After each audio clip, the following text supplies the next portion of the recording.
கீழே உள்ள போட்டு எல்லாத்தையும் சளிச்சுட்டு நம்ம உள்ளே சேர்த்துட்டு ஃபர்ஸ்ட் லைட்டாக கலந்ததுக்கு அப்புறமா நம்ம வந்து அந்த காஃபி கலந்து வச்சிருக்கோம் அதை சேர்க்கணும். இப்போ இந்த ஸ்டேஜில் நம்ம ரெடியாக வச்சுருக்கக்கூடிய காஃபி சேர்க்க போகிறோம். ஒருவேளை உங்களுக்கு அந்த காஃபி ஃப்ளேவர் வேண்டாம் அப்படின்னு நினச்சிங்கன்னா இதுக்கு பதிலாக 2 டேபிள் ஸ்பூன் போல் தண்ணி சேர்த்துக்கோங்க. காஃபி வேண்டாம்னா நம்ம ஸ்கிப் பண்ணிடலாம். காஃபி சேர்க்கும் போது கண்டிப்பாக அதுக்குன்னு ஒரு ஃப்ளேவர் கொடுக்கும், நமக்கு நல்லாயிருக்கும்.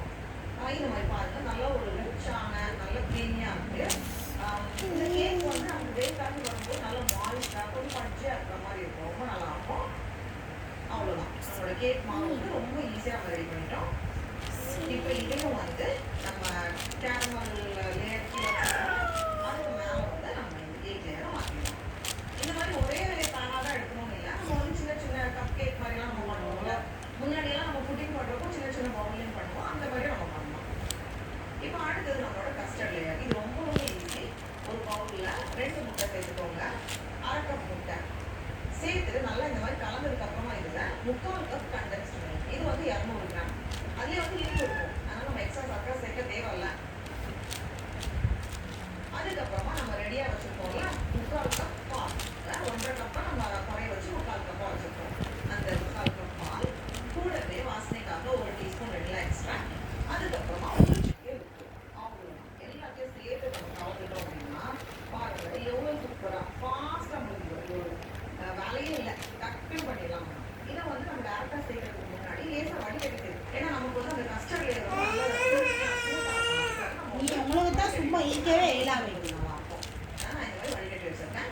இப்போ வந்து அப்படியே நம்மளோட சாக்லேட் பேட்டர் இருக்குல்ல, கேக் பேட்டர், அது மேலே அப்படியே சேர்த்து முடியலாம்.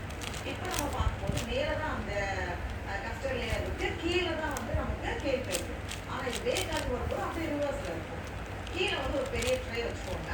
இதுக்குள்ளே வச்சுட்டு நம்ம வந்து இதை மூடி வச்சிடலாம். மூடி வச்சுட்டு நம்ம பேக் பண்ணோம். இந்த ட்ரேல வந்து நம்ம தண்ணி சேர்க்கணும். அப்போ தான் வந்து நமக்கு நல்லா சாஃப்டாக இதாகி வரும். தண்ணி வந்து சும்மா அப்ராக்சிமேட்டாக கொஞ்சம் சேர்த்தா போதும். இனி இதை வந்து நம்ம பேக் பண்ணோம். அவனை வந்து 150 டிகிரி செல்சியஸ்க்கு ப்ரீஹீட் பண்ணிட்டு உள்ளே வச்சுக்கோங்க. கிட்டத்தட்ட 50 நிமிஷம் ஆகும். நான் வந்து சரியாக 50 நிமிஷம் வச்சுருந்தேன். இதை வந்து இப்போவே ஓப்பன் பண்ணாங்க, ஏன்னா சும்மா உங்களுக்கு காமிக்கிறதுக்காக லேசாக ஓப்பன் பண்ணி காமிக்கிறேன். அதுதான் மேலே வந்து அந்த சாக்லேட் லேயர் இருக்குது. நம்ம வந்து அப்படியே உள்டாக வரும். இப்போ இதை மூடி வச்சிடலாம். இது கொஞ்சம் ஆனதுக்கப்புறமா ஃப்ரிட்ஜில் வச்சுக்கோங்க. ஒரு 2-3 மணி நேரம் ஃப்ரிட்ஜில் சில் ஆனதுக்கப்புறமா நம்ம வெளியே எடுத்தால் போதும்.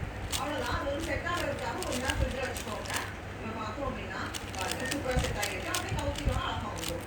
அந்த ஓவனில் வந்து லேசாக அப்படி தண்ணி வச்சு இல்லை வந்து ஏதாவது வச்சு ரிலீஸ் பண்ணிவிட்டு அப்படியே நம்ம கவுத்திட்டு பாருங்க.